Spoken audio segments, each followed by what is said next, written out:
What is up, family? We have another Patreon request. Le virus le plus flippant de l'histoire. Flippant. I think that means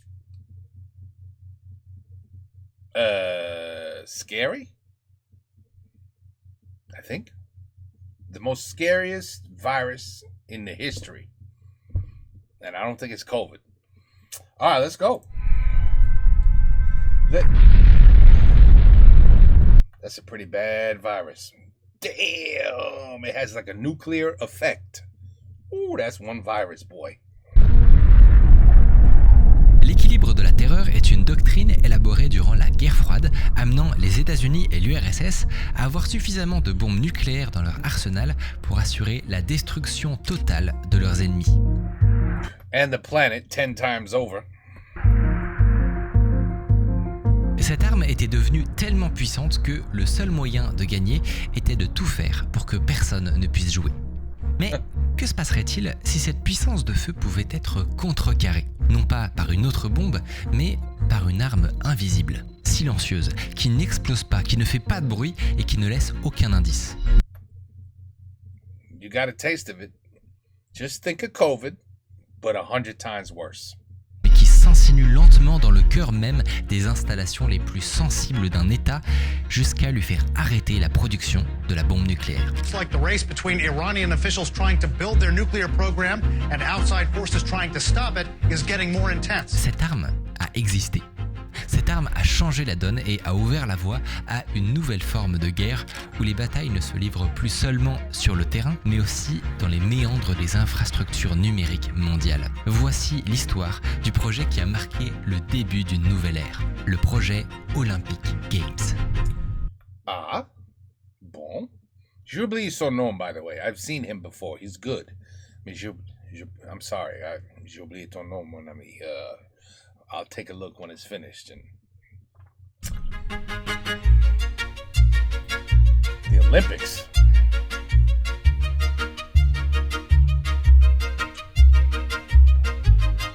Symantec antivirus. My cords all. Le documentaire que vous allez voir a nécessité plusieurs mois de travail et une équipe de 4 personnes. Si on peut se le permettre, c'est uniquement grâce au soutien de partenaires long terme comme Trade Republic. Si vous ne les connaissez pas, Trade Republic, c'est une banque qui veut vous inciter à mettre de l'argent de côté sans effort et qui lutte contre les frais cachés qui sont un peu le fléau de certaines banques traditionnelles et de nombreux courtiers. Leurs cartes bancaires n'ont pas de frais récurrents et vous recevez 1% de SafeBack sur chaque achat. Votre argent, quant à lui, qui dort sur Is this what the hell is this guy doing? original qui dure, Yeah, oui. fait leur directeur Wait. I hate banks. I don't want to even listen about banks. Il a reçu une alerte d'un client iranien concernant un virus qui fait Let's go back. Okay. directeur Europe et on reprend. Voilà. Notre histoire commence en Biélorussie, le 17 juin 2010, avec un employé d'une société d'antivirus, Sergueï Ulassen. Il a reçu une alerte d'un client iranien concernant un virus qui fait subitement s'éteindre leurs ordinateurs. Des virus, Sergueï, il en voit passer plein, à longueur de journée. Mais en se penchant sur celui-là, il va réaliser que ça n'est pas un programme malveillant comme les autres. Non seulement Sergueï a peine à comprendre ce que fait le virus, mais surtout, il semble extrêmement sophistiqué. I thought they meant a real virus, like COVID. No, this is a computer virus. And this is true. You could destroy each other's countries just by putting the right virus in place. Because we decided to make everything work off of a computer. The electrical grid, the plumbing, the sewage, everything is running off a computer. Even your internet. Isn't that amazing? Anyway. Ni une ni deux, il alerte le monde de la cybersécurité en faisant un post sur le forum Wilder Security Forums. Et le post va intéresser de nombreux passionnés du domaine qui, avec quelques inspections, vont catégoriser ce virus comme très dangereux. Et ça va attirer l'attention de pas mal de monde, notamment une entreprise qui va s'y intéresser de près, Symantec. Symantec, c'est une entreprise américaine de cybersécurité qui vous dit probablement pas grand-chose. Mais C'est pas. They're not that good. They're really not. que vous connaissez très sûrement grâce à better. leur produit phare, Norton Antivirus. Et ça, c'est la merde. Et évidemment, pour vendre des antivirus comme Norton, il faut être au courant des dernières menaces qui existent et les comprendre pour pouvoir les contrer. Chez Symantec, des attaques, des virus, du code malveillant, ils en gèrent des millions par an. Donc, pour les meilleurs ingénieurs de la boîte, il ne leur suffit que de quelques minutes à regarder le code d'un malware pour comprendre ce qu'il fait et comment il procède. Sauf que là, ça n'est pas le cas. Le virus est un enfer à comprendre. Et ce, pour deux raisons. Déjà, son code est extrêmement long. Bien plus long que des virus habituels. Si les malwares que peuvent voir les ingénieurs de chez Symantec font autour des 8000 lignes de code, ils estiment que celui-là en a 150 000. Il est gigantesque, mais en plus, et c'est ça qui le rend très dur à comprendre, il a une manière de fonctionner très inattendue. Et pour comprendre ça, il faut déjà comprendre comment on fait pour analyser le fonctionnement d'un virus. À l'origine, un virus, comme tous les logiciels disponibles sur un ordinateur, a été programmé par un humain. Il utilise pour ça un langage de programmation proche de l'anglais. Sauf que ce code, très facile à écrire et à lire pour n'importe quel développeur, n'est pas celui qui est envoyé à la victime. Il est d'abord transformé, compilé dans une langue intermédiaire. Et on appelle cette langue intermédiaire du code machine ou binaire, car il n'est pas fait pour être lu par un humain, mais par le processeur de l'ordi. Donc, si les virus sont écrits dans un code facile à comprendre, ce que reçoivent les analystes cyber, c'est toujours la version compilée, la liste d'instructions pour le processeur, absolument habitable pour 99% des humains. Les 1% restants, ce sont des reverse engineers. Et à l'époque, Symantec compte dans ses équipes quelques-uns des meilleurs au monde. Et c'est bien sûr à 3 d'entre eux qu'on va confier l'analyse de l'étrange fichier. La première chose qu'ils vont faire, c'est d'utiliser un désassembleur, un programme qui peut coûter plusieurs milliers d'euros et dont la mission est de lire le code binaire du virus pour retrouver le nom de chaque instruction. Ensuite, ils se remontent les manches. Ils naviguent entre les variables, les registres, les appels de fonctions et ils essayent de comprendre ce qui se passe. Leur première observation, c'est que 2 mots reviennent régulièrement dans le code, stub et xnet. Si ça ne sert à rien pour l'instant, ça donnera un nom auquel ils pourront se référer pour parler du virus. Stuxnet. Leur deuxième observation est stupéfiante. Stuxnet ne ressemble à rien de ce qu'ils ont jamais vu auparavant. La plupart des virus classiques se ressemblent. Ils se volent des modules entre eux, ils utilisent des bibliothèques de code partagées, mais là, non.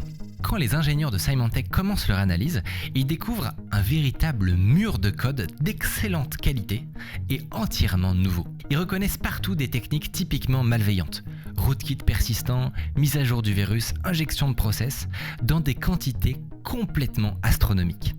Plus ils progressent dans l'analyse du binaire, plus les questions s'accumulent et plus ils réalisent que la tâche sera bien plus difficile que prévu. Là où il leur faut quelques heures pour analyser la plupart des virus, ils n'ont après plusieurs jours qu'effleuré la surface du monstre.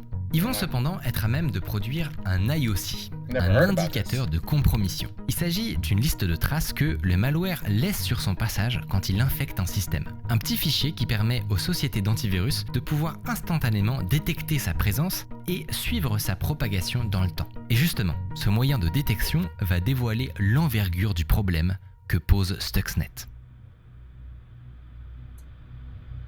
Quelques semaines après sa première apparition en Biélorussie, ils vont le retrouver dans des entreprises du monde entier. France, Australie, Singapour, Grande-Bretagne, États-Unis. Le virus se propage vite et on ne sait toujours pas à quoi il sert ni ce dont il est capable. Face à l'urgence, il devient critique de comprendre ce virus, de lui faire cracher ses secrets. La tâche semble compliquée, mais pas impossible. Vu la portée internationale du virus, des hackers du monde entier sont sur le coup. Le jeu, c'est de trouver les lignes de code qui rendent ce virus dangereux. Le code qui permet de chiffrer vos documents, de vous demander une rançon ou de voler vos mots de passe. C'est la partie du virus qu'on appelle la charge utile, ou le payload. Il est souvent caché par les pirates, avec une multitude de techniques de chiffrement et d'obfuscation. Dans le cas de Stuxnet, il va se passer quelque chose d'inattendu. Les chercheurs de Symantec vont bien trouver un payload, là n'est pas le problème. Mais, ils vont pas en trouver qu'un. Caché dans les entrailles de ce gigantesque binaire de 1,2 mégas, se cachent en fait 18 payloads différents. 18 C'est déjà particulièrement étonnant, mais il y a autre chose qui l'est encore plus. Les virus ne sont pas tout à fait des programmes comme les autres. Ils doivent souvent effectuer des opérations complexes pour masquer leur présence et éviter d'être détectés et supprimés par les antivirus. Ça implique typiquement d'interagir avec les couches les plus basses du système d'exploitation pour écrire dans la mémoire, modifier une fonction du noyau ou exploiter une vulnérabilité. C'est un peu comme jouer avec de la dynamite. Tout doit être millimétré, sinon... Boom. Ce qui fait que quasiment tous les virus ont des bugs. Le pirate n'a pas prévu telle version de Windows ou telle configuration qui fait tout planter. Ce qui est extrêmement troublant avec Stuxnet, c'est que malgré sa taille, 20 fois celle d'un malware normal, le programme n'a pas de bug. Son créateur a conçu le malware parfait. Son créateur a conçu une arme chirurgicale. Il aura fallu un mois complet de travail acharné où Nicolas, Liam et Eric passeront des nuits blanches à se casser la tête sur les énigmes de Stuxnet pour que le brouillard commence enfin à se dissiper. Et plus le brouillard se dissipe, plus nos chercheurs réalisent que le petit fichier qu'ils ont entre les mains est à la fois une merveille d'ingénierie et le programme le plus dangereux qu'ils aient jamais observé.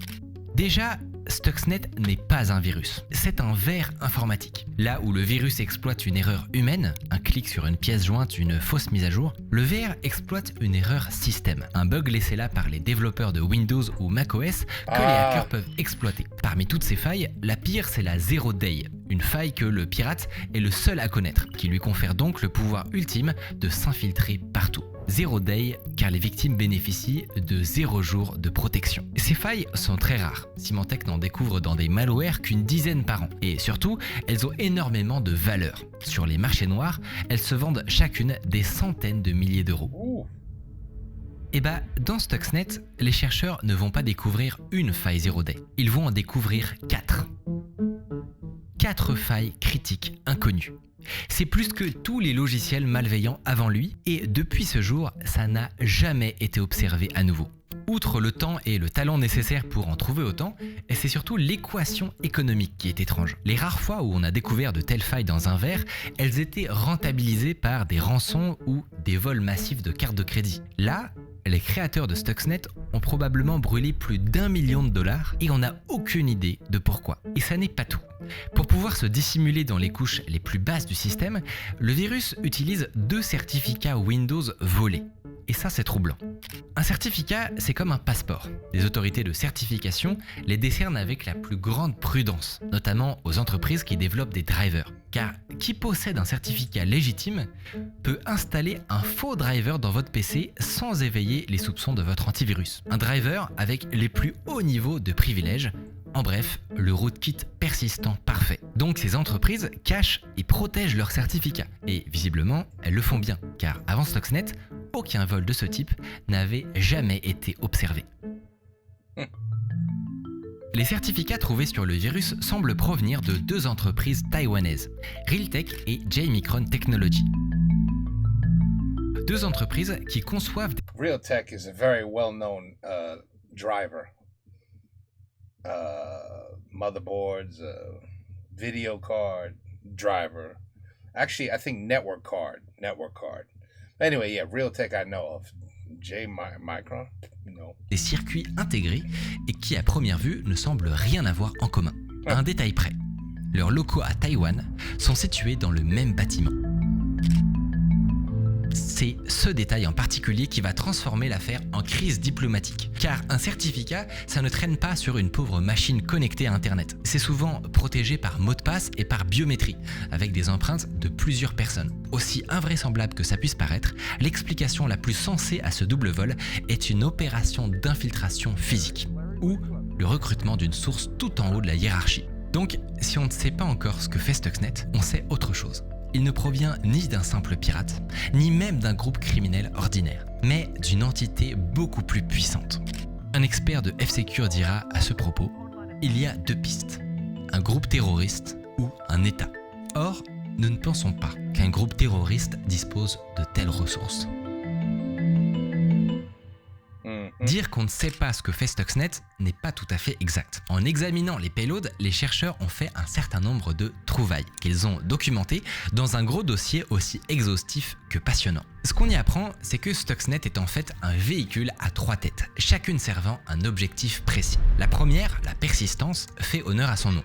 Une fois qu'il infecte un ordinateur, il s'y installe définitivement, résistant même au redémarrage. La deuxième, la propagation, lui permet de se répandre de 2 manières, soit en circulant à travers le réseau, soit en passant d'une clé USB à l'autre. Et la dernière tête, le contrôle à distance, relie toutes les machines infectées à des serveurs de commandement. Ce véhicule de transport très élaboré pourrait théoriquement accepter n'importe quelle cargaison. En pratique, le design de l'engin semble particulièrement adapté à un type d'attaque spécifique. Quand il est exécuté pour la première fois, Stuxnet se retrouve confronté à 2 problèmes. Sa capacité d'action est limitée, car il n'est pas administrateur de la machine, et il doit faire très attention à ne pas éveiller les soupçons de l'antivirus. Pour répondre à ça, il va réaliser ce qu'on appelle une élévation de privilèges, une technique permettant au malware de s'extraire de sa cage virtuelle pour acquérir un statut privilégié. Une technique pour obtenir les pleins pouvoirs sur le système. Parmi ces 4 failles 0 Days, 2 sont utilisées à cette étape pour réaliser cette élévation. Ça n'est pas forcément la partie la plus spectaculaire. De nombreux malwares en sont capables et Windows est connu pour avoir un historique catastrophique de failles de ce type-là. Oh, absolutely. Microsoft is known 100%. Why do you think it's patches and updates almost every week? It's because they're always finding out mistakes. Sometimes they find out before the hackers, but most of the time, it's the hackers that find out before them. Somebody gets screwed and they go, okay, my bad. We'll put out a patch next week. Yeah, been there, done that. Ce qui l'est plus, c'est la manière dont les créateurs de Stuxnet utilisent ces vulnérabilités. À l'issue d'une élévation de privilèges, il est courant de cacher sa présence en réalisant une injection de process. On se dissimule dans un autre programme administrateur pour ne pas attirer l'attention, comme un passager clandestin. Smart. Stuxnet, en l'occurrence, ne choisit pas sa destination au hasard. Il va examiner la machine de sa victime à la recherche d'une solution de sécurité. En particulier, il va regarder si un antivirus est en cours d'exécution. Si Stuxnet en détecte un, il s'adapte et choisit dans un tableau sa cible idéale.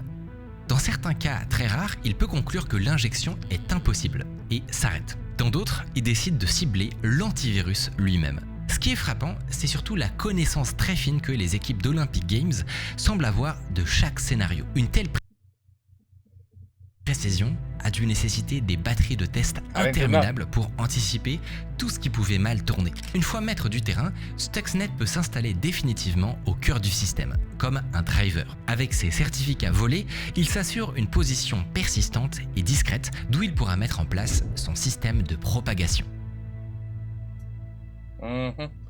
Stuxnet est contagieux, extrêmement contagieux même. Il utilise pas moins de 7 méthodes différentes pour se propager, dont 2 sont des failles 0 Days. Celles-ci permettent d'attaquer des machines qui sont accessibles par le réseau, via leurs services d'imprimante, des dossiers partagés ou des bases de données. Pour faire simple, si Stuxnet est introduit dans un réseau LAN, à peu près toutes les machines du réseau seront compromises, automatiquement. Et ça n'est pas tout. Il emploie aussi une autre faille que personne ne connaissait et qui est particulièrement étrange. Elle permet au malware de s'exécuter automatiquement au branchement d'une clé USB infectée. L'origine de cette faille, c'est un bug dans un type de fichier apparemment inoffensif et dont l'extension ne vous dit peut-être rien. LNK. Ce sont des raccourcis Windows qu'on trouve souvent sur le bureau de son ordinateur. En fait, à l'époque, la gestion des icônes de ces raccourcis était buggée et les pirates ont réussi à concevoir un fichier LNK mal formé qui exploite cette anomalie. Placé sur une clé USB à côté d'un fichier malveillant, il permet de prendre le contrôle de la machine. Au moment où la clé est branchée, un processus de Windows va vouloir charger les icônes. Sauf que, à la place, il exécute Stuxnet. L'action est totalement invisible et dure une fraction de seconde. Une fois le module de persistance installé, il se met lui aussi à attendre qu'une nouvelle clé soit branchée pour y placer une copie du verre, et ainsi de suite. C'est brillant, mais un problème subsiste. Les fichiers sur la clé USB, on peut les voir, et avec leur nom bizarre, on peut s'imaginer qu'ils trahiraient rapidement l'attaque. Or, ces fichiers doivent être présents. Il n'y a pas d'alternative. Alors, les créateurs de Stuxnet ont imaginé un tour de prestidigitation. À défaut de faire disparaître les fichiers, ils vont les faire disparaître de l'interface. Pour ça, ils vont altérer des fonctions au cœur même de Windows. Des fonctions dans les rouages du système qui permettent de chercher et de lister des fichiers. La toute première chose que fait Stuxnet, c'est de les remplacer par des clones légèrement modifiés. Ces fonctions clonées ont en supplément une liste de documents compromettants à omettre, de sorte que lors d'un double clic sur la clé USB, l'explorateur de fichiers ne se rend même pas compte que le noyau lui-même est en train de lui mentir et affiche un dossier vide. So smart. Pour les chercheurs, cette propagation par voie physique a quelque chose d'intriguant. Si la propagation par USB a connu son âge d'or au début des années 2000, les temps ont changé. À l'époque, Windows proposait une fonction auto-run qui permettait de lancer un programme automatiquement sur un support USB. Mais Terrible idea. depuis 2009, en voyant les dégâts, Microsoft l'a désactivé et les vers informatiques se propagent principalement par Internet. En fait, le fait que Stuxnet adopte une telle stratégie ne peut signifier qu'une chose. Il cherche une cible particulière. Un type d'ordinateur qui n'est pas connecté à Internet. I can tell this video is really old, by the way. C'est souvent le cas de machines particulièrement sensibles, dans l'industrie ou la défense. On les place dans des réseaux hermétiques, isolés d'Internet, pour rendre toute attaque à distance impossible. Le défi avec ce type d'attaque, c'est l'isolement total du malware. Une fois largué derrière les lignes ennemies, plus aucun contrôle possible, plus aucune mise à jour. La moindre évolution de Windows ou d'un antivirus peut réduire l'opération à néant. Mais ici encore, le projet Olympic Games cache une surprise. Yeah, that's the one I want to know. Déjà, comme beaucoup de malware, Stuxnet a la capacité de communiquer avec des serveurs de contrôle sur Internet, mypremierfootball.com et todaysfootball.com. Ces derniers sont situés en Malaisie et au Danemark, et ils recevaient des informations sur chaque nouvelle victime contaminée. En retour, ils pouvaient déclencher différentes actions, faire des mises à jour, exécuter du code à distance, etc. Ça encore, c'est assez classique. Ce qu'il est beaucoup moins, c'est le système de communication de pair à pair entre les victimes. Chaque ordi contrôlé par Stuxnet peut en fait lui-même se comporter comme un serveur de contrôle. S'il découvre d'autres machines infectées situées dans le même réseau, il va rentrer en communication avec elles. L'intérêt, c'est en particulier de pouvoir faire des mises à jour sans Internet. Les deux machines vont comparer leur numéro de version et se mettre à jour automatiquement. Grâce à ce système, même dans un réseau hors ligne, il suffit d'un seul appareil connecté à Internet pour actualiser l'ensemble du parc. Les chercheurs de Symantec découvrent un virus d'une rare sophistication, contagieux et capable de s'adapter pour survivre. Ils doivent agir vite. En prenant le contrôle des noms de domaine, Très vite. ils parviennent à rediriger le trafic qui s'y rend.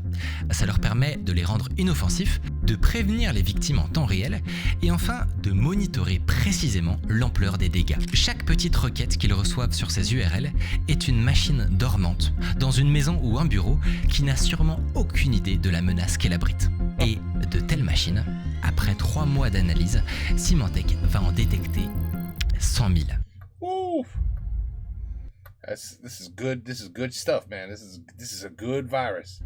I remember something like this back in the days. I don't know if this one in particular, but I remember as soon as a workstation got infected, you had to immediately turn off the server and unplug the network switch because you knew that's it. One got hit, they're all going to get hit. Now, I don't know. I don't remember if it was this one in particular, but I do remember a virus like this. Maybe in the late 90s. Something like this. I do remember something like this. Mais à quoi pouvait bien servir Stuxnet ? En juillet 2010, après 3 mois d'investigation, Symantec n'en sait toujours rien. Un ver ultra moderne, commandité en haut lieu, Wow. a contaminé 100 000 machines avec 14 payloads, mais on ne sait toujours pas ce qu'il fait. Aux entreprises paniquées et aux gouvernements qui s'inquiètent des conséquences de l'attaque, ils répondent « Nous ne savons pas ». Parce que Stuxnet ne s'active pas tout seul. Pour une raison surprenante, le virus fait beaucoup de vérifications. Et si l'une d'elles n'est pas validée, il reste inerte. Et ça, c'est pas normal. Un virus classique, ça ne vérifie quasiment rien. Et ça tente d'infecter sans distinction un maximum de machines. Mais ça n'est pas le cas de Stuxnet. Le virus vérifie sur quel ordinateur il est tombé, et si un critère n'est pas validé, il restera dormant et se contentera de contaminer d'autres hôtes.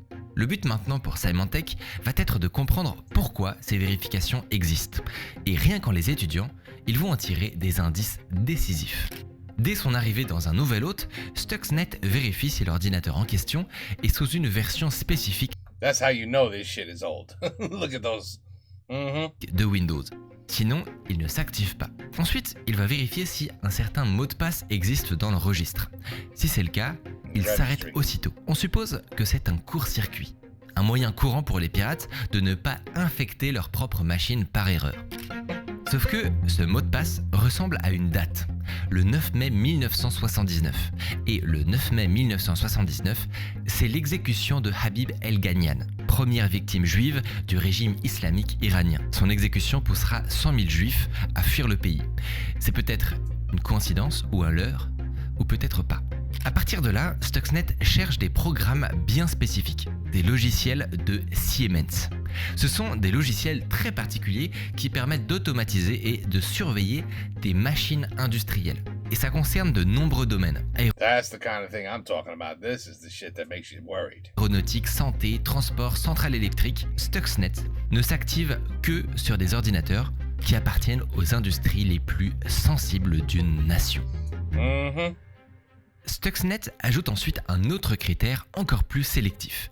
Il faut que l'ordinateur contrôle des PLC. Un Programmable Logic Controller ou PLC, c'est un petit boîtier programmable qui permet de contrôler et de surveiller des machines industrielles. Régler la température d'un four, monitorer la vitesse de rotation d'une turbine, piloter un bras robotique, c'est à ça que servent les PLC. Pour un virus, la cible est déjà d'une précision troublante, mais ça n'est pas tout. Stuxnet ne se déclenche qu'en présence d'une configuration très spécifique. Exactement 6 groupes de 164 PLC. Si ce nombre précis n'est pas atteint, le virus reste inerte. Enfin, Stuxnet finit par une dernière vérification extrêmement déroutante. Tenez-vous bien, si le virus n'atteint pas sa cible avant le 24 juin 2012, il doit s'auto-détruire.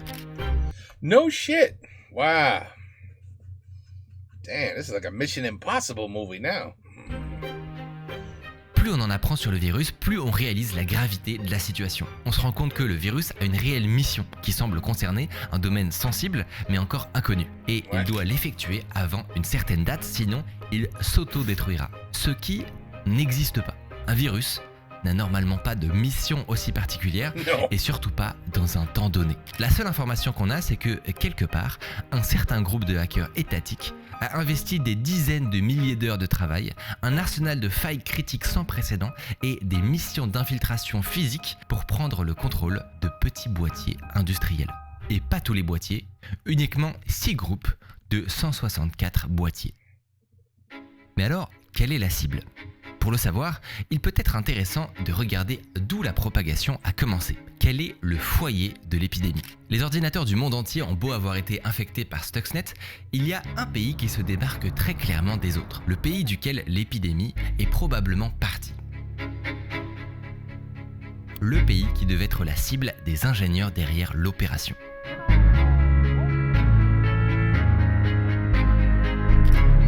L'Iran.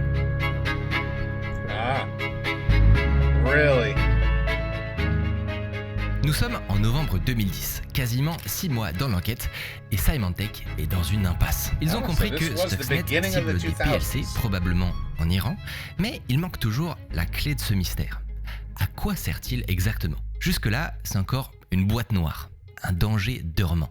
Ils tentent de recréer artificiellement les conditions pour que Stuxnet s'active pour l'analyser, mais sans succès. Alors, ils partagent leurs différentes avancées sur les forums et les réseaux de cybersécurité du monde entier. Quand un beau jour, depuis les Pays-Bas, un expert en système de contrôle industriel va débloquer l'enquête. Dans leur recherche, les chercheurs de Symantec étaient tombés de nombreuses fois sur une valeur. Cette valeur, elle apparaît comme ça, dans une vérification, mais elle n'est liée à rien. C'est ce qu'on appelle un magic number, un nombre qui paraît tomber du ciel. Sauf que ce que cet utilisateur néerlandais découvre, c'est que ce magic number ne tombe pas du ciel. Il permet de vérifier l'identifiant du boîtier industriel. Les boîtiers de contrôle existent en de nombreuses variantes, chacun avec sa fonction spécifique.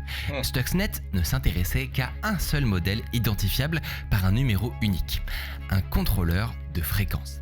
Et le contrôleur en question est fabriqué par un industriel iranien qui fournit des usines d'enrichissement d'uranium en Iran. Elle est là, la preuve que Stuxnet veut attaquer l'Iran. En fait, depuis quelques années, le programme nucléaire iranien suscite l'hostilité de tous les pays occidentaux. Explosions inexpliquées de gazoducs, sanctions économiques, assassinats d'ingénieurs du nucléaire. Breaking news from Iran, and the scientist believed to be at the very heart of the country's nuclear program has been killed. Ce programme a une histoire particulière. So it's Lancé us. dans les We're années the one who made the 70 avec virus. l'aide des États-Unis, Or il est Russia. brutalement interrompu par la révolution islamique. Quand il That'd be refait us. surface dans les années 2000, cette fois avec le soutien de la Russie, une question inquiète tout le monde. L'Iran cherche-t-il à construire des centrales électriques ou des bombes atomiques ? Pour vous, ce serait normal, pour l'Allemagne fédérale, ce serait normal, pour l'Angleterre, ce serait normal. Et pour l'Iran, le simple principe de se défendre ou de défendre ses intérêts devient un problème et que pour les autres, c'est tout à fait normal. Au cœur de cette inquiétude Ouais. se trouve le processus d'enrichissement de l'uranium, l'étape cruciale qui permet de transformer l'uranium en combustible, que ce soit pour produire de l'énergie ou des armes nucléaires. C'est pas une étape facile parce que, à l'état naturel, l'uranium contient principalement deux isotopes, l'uranium 238 et l'uranium 235. Seul le second est utilisable pour la réaction nucléaire. On dit qu'il est fissile. Pour séparer les deux et augmenter la concentration d'uranium fissile, on va les faire passer dans des centrifugeuses qui tournent très vite à plus de 1000 tours à la seconde. L'uranium 235, plus léger, va rester près du centre, tandis que l'autre type d'uranium, qui est plus lourd, va être éjecté vers l'extérieur, comme dans une essoreuse à salade. On répète cette opération un très grand nombre de fois avec plein de centrifugeuses afin d'enrichir l'uranium au maximum. Maintenant, si on s'intéresse aux capacités d'enrichissement iraniennes, ils ont créé un méga complexe qui s'appelle l'usine de Natanz et qui utilise pas moins de 164 centrifugeuses. Il y en a 6 groupes. Chacune de ces centrifugeuses est contrôlée par un boîtier. Il y a donc 6 groupes de 164 boîtiers. C'est ça que Stuxnet essaye d'attaquer, les centrifugeuses du complexe d'enrichissement d'uranium de Natanz en Iran. So where do you think this virus was created from? Which country? If it's going after Iran, I would have to say the virus was made by us. That'd be my best guess. I forgot where Symantec. You know, that's an American company. So why is it American? No, it can't be by us. You know, unless it's done by a secret. I mean, we're not going to tell everybody, hey, we're trying to, do this to Iran through a virus. Symantec, that's an American company, is now investigating this virus. Like, it can't be the United States. I mean, why would they do that to themselves? Like, they're not that stupid. It could be. It could definitely, it's not going to be, man, I don't know. Who do you think is trying to attack Iran through a virus? Who knows? But we're up there. USA would be one of them. One guess. Alors imaginons que Stuxnet parvienne effectivement à atteindre Natanz. Il reste une question qui ne va absolument pas de soi. Qu'est-il possible de faire en contrôlant des centrifugeuses ? Les empêcher de fonctionner ? Comment un logiciel qui contrôle des PLC peut-il nuire à une usine d'enrichissement en uranium ? Pour le savoir, Symantec s'est procuré le même modèle de contrôleur de fréquence utilisé par l'usine de Natanz. Ils ont connecté le contrôleur à un petit ventilateur qui va juste gonfler un ballon. Rien à voir avec l'enrichissement d'uranium, mais c'est simplement pour comprendre le fonctionnement du contrôleur de fréquence. Ils le programment pour qu'il gonfle le ballon pendant 5 secondes. Et le ballon gonfle et s'arrête. Le contrôleur donne des mesures cohérentes. Jusqu'ici, tout va bien. C'est dans la deuxième partie de l'expérience que ça devient intéressant. So now what we're going to do is we're going to infect the PLC. Et là, le ballon gonfle. Il gonfle. Sauf qu'après 5 secondes, le ballon continue de gonfler jusqu'à ce que le ballon explose. Plus bouleversant encore, les mesures affichées par le contrôleur restent les mêmes que lors de l'essai précédent. Maintenant, sortons du cadre de l'expérience avec le ballon et imaginez ce que ça pourrait faire à des centrifugeuses remplies d'uranium. Ce que les ingénieurs ont découvert avec Stuxnet, c'est un virus capable de créer pour la première fois des dégâts physiques. C'est la première démonstration d'une attaque informatique qui, en ciblant de l'équipement industriel, pourrait théoriquement causer la mort, automatiquement. Ce qu'ils ont découvert, c'est la première cyberarme. Il faut réaliser le poids de cette découverte, en particulier dans le contexte de cette époque. Avant 2010, la plupart des attaques informatiques sont issues de pirates solitaires ou de groupes cybercriminels. Ils ne sont ni très sophistiqués, ni très organisés, et leur motivation est quasi exclusivement de gagner de l'argent. L'idée qu'un État puisse orchestrer une attaque informatique ne va pas du tout de soi. Alors qu'un État ait développé lui-même un malware pour attaquer une infrastructure nucléaire, ça fait beaucoup. Ça explique pourquoi, au moment où Symantec publie ses conclusions, certains journalistes n'y croient pas. Le mythe de la cyberguerre mondiale, une affaire trop belle pour être vraie, un fantasme du complot.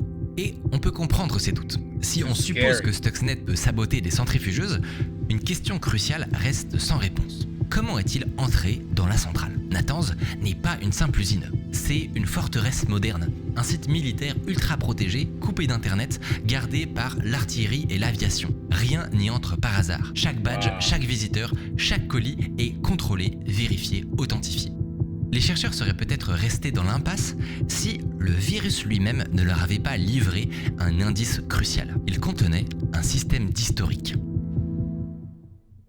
Ce que les chercheurs ont découvert dans Stuxnet, c'est un journal de bord, un fichier de log chiffré dans lequel le virus écrit ses moindres faits et gestes. Ce fichier, il le transporte avec lui quand il se déplace de victime en victime. S'il tombe sur un ordinateur déjà infecté, il remplace son fichier de log pour qu'il soit le plus à jour possible. Ce fichier décrit avec une grande précision la chronologie des infections d'une souche, le chemin exact par lequel elle est passée. C'est une véritable mine d'or d'informations. Et la bonne nouvelle, c'est que les ingénieurs de chez Symantec vont réussir à décrypter ces fichiers de log. Avec les millions d'échantillons de Stuxnet qu'ils ont récupérés autour du monde, ça va leur donner une matière formidable pour mieux analyser et comprendre l'histoire du virus. Par exemple, ce que vous voyez là, c'est l'histoire d'une souche.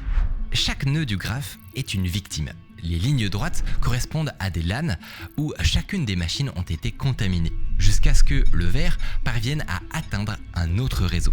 Et ce qui est bien avec ce graphe, c'est que d'où qu'on parte, si on remonte le fil, on tombe sur un même nœud, le patient 0. La première machine infectée par Stuxnet le 23 juin 2009 à 4h40. Ce qui est dingue, c'est qu'on a aussi la date où l'échantillon a été créé. Et entre le moment où le développeur de Stuxnet a cliqué sur compiler et le moment de l'infection originelle, il s'est produit seulement 12 heures. En combinant les graphes de tous les échantillons, Symantec va en fait arriver à la conclusion qu'il n'y a pas exactement un patient 0, mais qu'il y en a 5. 5 ordinateurs qui n'ont pu être infectés que d'une seule manière, volontairement. Parce qu'évidemment, l'usine ne peut pas tourner sans matériaux ni mise à jour du code pour faire fonctionner leur centrifugeuse. Le plan, c'était probablement qu'en infectant les fournisseurs, on finirait forcément par infecter l'ordinateur responsable des mises à jour de l'usine. La mise à jour serait ensuite transportée par une clé USB qui elle aussi serait instantanément infectée, puis passerait toutes les sécurités de l'usine, physiques et virtuelles, contaminerait les réseaux de l'usine pour enfin atteindre la cible finale, l'ordinateur de contrôle des centrifugeuses. Plan magnifique. Mais à ce stade de l'histoire, si vous avez déjà travaillé dans le nucléaire, quelque chose devrait sérieusement vous chiffonner. Dans ces usines, on manipule de l'uranium à très grande vitesse.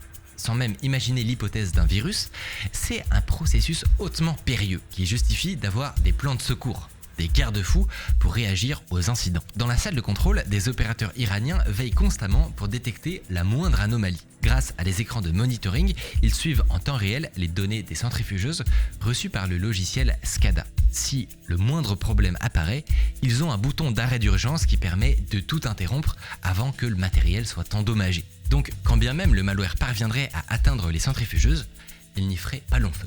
Mais il semblerait que les cerveaux de l'opération aient trouvé un moyen diabolique de lever cet obstacle. Une fois que Stuxnet a atteint sa cible, il reste dormant, comme les pires virus biologiques, et ce pendant 13 jours. Il évite ainsi les soupçons, s'assure que les centrifugeuses sont bien remplies d'uranium, mais surtout, ce laps de temps lui permet de réaliser un enregistrement. Il stocke toutes les données reçues par le logiciel SCADA. Ainsi, après 13 jours, quand Stuxnet passe à l'attaque, il prend le contrôle du flux de statistiques pour rediffuser son enregistrement. en boucle. Les opérateurs dans la salle ne devraient voir sur leur écran aucune anomalie, alors qu'en arrière-plan, le virus commence sa vilaine besogne.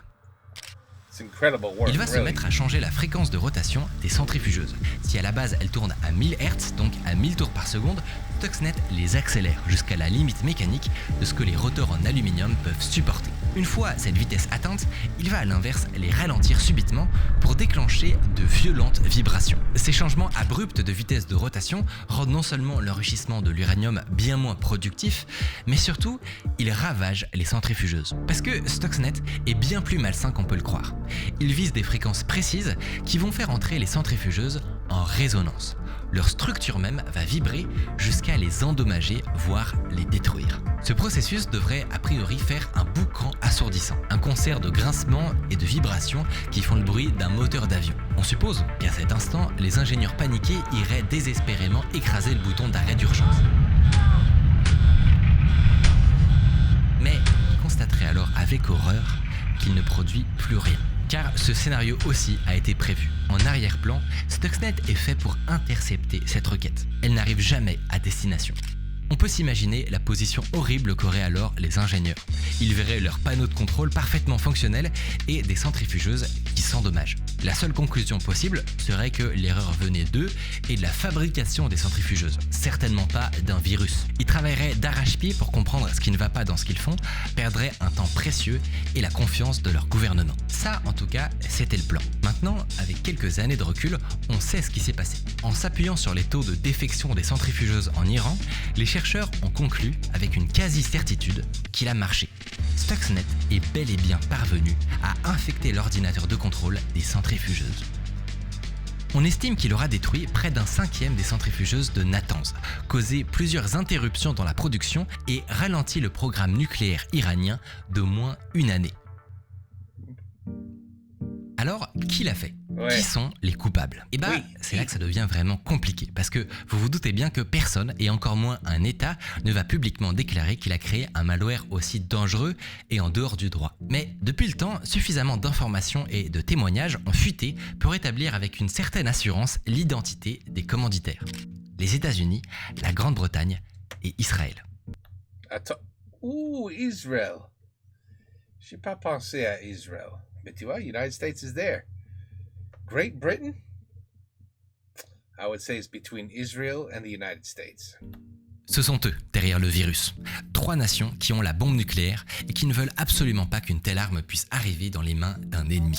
Les sanctions politiques et économiques contre l'Iran semblant insuffisantes, ils ont imaginé cette solution détournée qui ne laisse pas de traces visibles et qui ne passe pas pour une déclaration de guerre. C'est ainsi qu'a été lancé le projet Olympic Games, une mission qui devait durer jusqu'au 24 juin 2012, quelques mois avant la fin du mandat de Barack Obama. 2 ans pour permettre au virus d'atteindre sa cible tout en limitant les dégâts collatéraux. La cyberarme a réussi sa mission. Pénétrer l'un des endroits les plus gardés et perturber le programme nucléaire d'un pays tout entier. Mais ce faisant, ils ont commis une erreur. Ils ont complètement perdu le contrôle de leur monstre. En 2011, c'est la question qui obsède les journalistes. Comment des services d'espionnage avec les moyens des Occidentaux ont-ils fini avec un botnet de 100 000 machines ? Techniquement, ils ont ainsi attaqué illégalement de nombreuses entreprises, y compris chez leurs alliés. Qu'est-ce qui a merdé ? En fait, c'est au sein des services secrets israéliens que se trouve l'explication. Si le code d'origine a été conçu par la NSA, c'est le Mossad qui était visiblement chargé d'infiltrer le virus à Natanz. Et il subissait de fortes pressions. Le Premier ministre, Benjamin Netanyahou, aurait exigé des avancées concrètes. Et les Israéliens semblent avoir agi dans l'urgence. Ils ont modifié le code d'origine conçu par les Américains pour le rendre beaucoup plus agressif. C'est là qu'ils ont ajouté leur arsenal de Zero Days. Et en 2010, sans même prévenir leurs partenaires, ils ont lancé leur version du virus. Cette précipitation a été désastreuse car à cette étape, un bug a probablement été introduit. Cette version, censée être invisible, éteignait désormais aléatoirement les ordinateurs qu'elle infectait.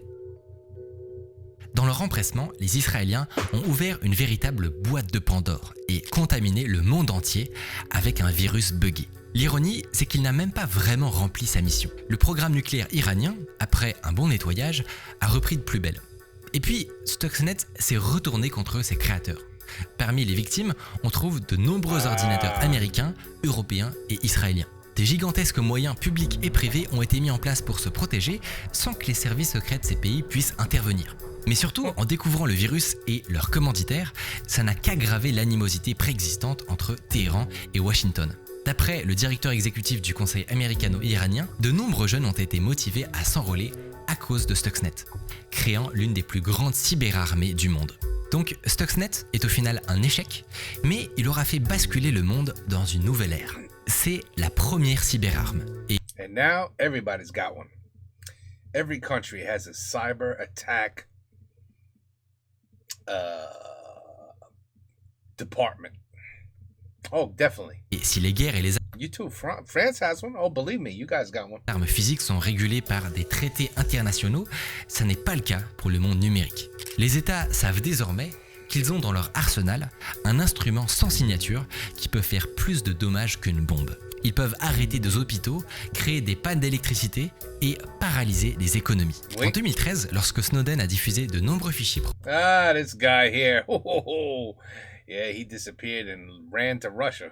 provenant des services secrets, l'un d'entre eux était particulièrement intéressant. Il décrit la doctrine de l'État américain sur les attaques informatiques et révèle que toute cyberattaque doit être commanditée et approuvée par le président des États-Unis. Une des seules choses qui a ce statut, l'utilisation d'une bombe nucléaire.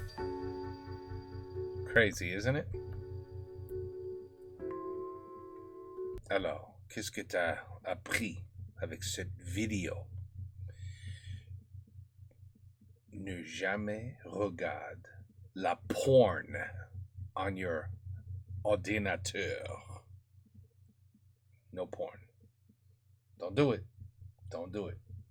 Because otherwise, you might click on a link and there you have it. That's how you get a virus. You know that, right? If you get an email from somebody, here's a good one. FedEx has just delivered a package. Please sign the docu link below. And then you got to click the link so you can sign your name. But they don't give a shit about the signing of anything as long as you click the link. So just remember, when you get an email, always don't look at the display name, look at the address of who it's from. A lot of times it'll be like cgbaa164@gmail.com. The display name might be somebody you know. It might be Uncle D from World of D. And you'll say, oh shit, Uncle D he's emailing me. How you doing? Let me respond. And no, it's not Uncle D, because you got to look at where the email came from. It didn't come from like reactions by D at blah, blah, blah, Gmail. You know what I'm saying? The 643. So you got to be careful. And I mean, just never click on any links, period. If you don't know the person, just erase. That's it. Just delete. If you feel like, oh, wait a minute, the IRS is trying to get in contact with me, delete. Always remember, if the government is looking for you and wants money, they will find you in person. They don't need to email you or send you a letter. They will come and knock on your goddamn door, and that's how they'll take care of you. So all that other shit on the internet is bullshit.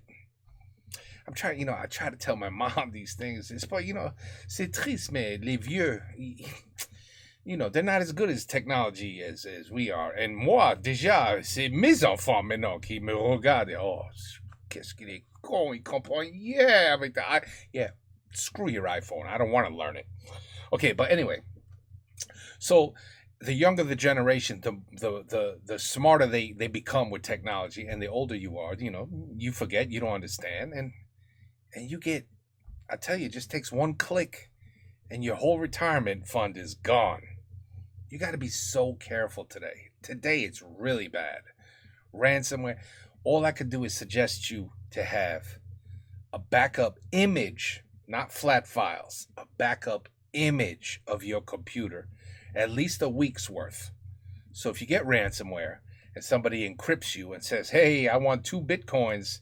Well, these days it'd be like 1 Bitcoin. I want 1 Bitcoin and you could have your data back. You say, I don't give a shit. Screw you. I'll go back to the backup that I had from yesterday, which is on a totally different machine. Usually it's called a NAS box, right? with a static IP and its own username and password in a different work group than the one that your computer or network is on. That's the smartest thing you could do. Because then you don't got to worry about ransomware.